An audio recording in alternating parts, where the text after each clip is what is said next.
Hey guys, this is my official radiation update. I have 4 more days left of radiation.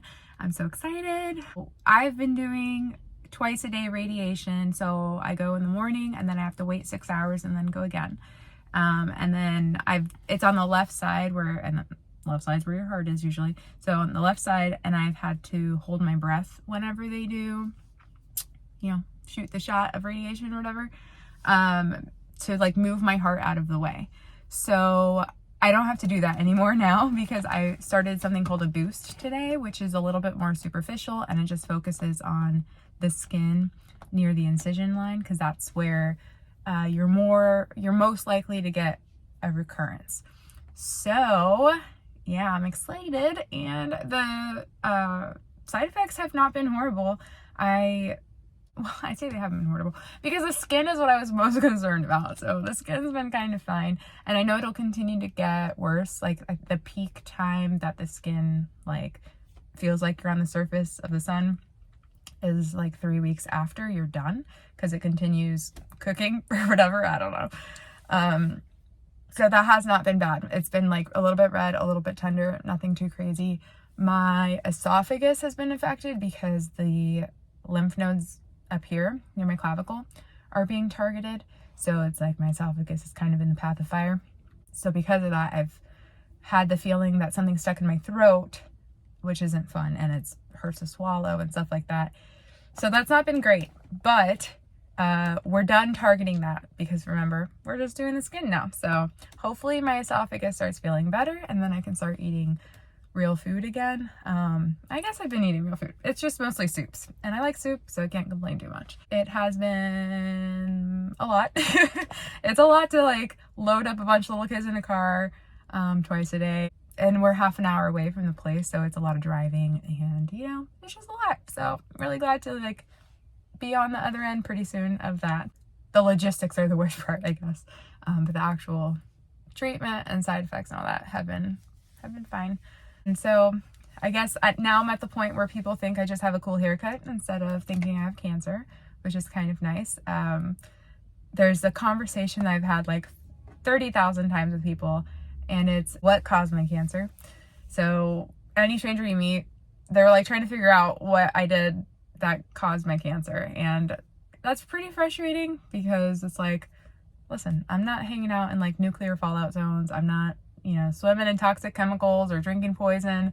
I'm living a regular life. I'm probably doing a lot more things than average to try to be healthy. And I'm highly aware that all those attempts at being healthy failed. I know this, but there's also not a reason that you can really point to. And that has really scary implications to people because you have this sense of control over your life when you think that you can control your own health or control your future, control your fate or whatever. And then my life is just this stark contrast to that feeling of control that people get, because in reality it's an illusion and we don't have control over things. But it's really uncomfortable because people fear tragedy and fear bad news and all that.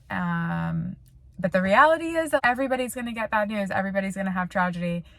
It might not be cancer for you, but it's going to be something at some point. Having those conversations with people, every time I ever went anywhere, because I'm so obviously sick, or not right now, but before I was so obviously sick, that it was just constantly having this conversation of hey guys, things happen. And Psalm 112:7 says, he has no fear of bad news. His heart is steadfast, or his heart is firm, trusting in the Lord. And that's a verse that I was really meditating on a lot when I was diagnosed and as we went throughout everything, because it's true. We really don't have to have fear of bad news when we trust in the Lord, because our trust and our hope and our security isn't in whether or not we're healthy or whether or not good things are happening. Our hope and our trust is in the Lord, and he doesn't fail. In fact, we rejoice in our sufferings, right? Like Romans talks about in, I think it's chapter 5. And then in 2 Corinthians chapter 4, verse 17, it talks about how, this is a Joanna paraphrase, so look it up yourself. But this light momentary affliction can't be compared to the eternal weight of glory that, is coming. And it's interesting to think about the most intense suffering that we're going to be experiencing here on earth is light and momentary compared to the eternal weight of glory. And there's a lot of hope that we have in Christ and his life and his death and his resurrection. We have a lot more to look forward to than just, your best life now or happy and healthy, whatever. So yeah, so I don't have these conversations with people all the time anymore, but I'm well versed in it. So if anyone needs a reminder that this is not where our hope is, I'm happy to provide that reminder to you. And if anyone thinks that they are safe and secure, I'm also a reminder that you're not. Why I got cancer, I don't know, but I can very confidently say I don't know, and I'm okay with that because I do know the person who is in control, and he is good. So that's all, folks. I'll talk to you later. Bye.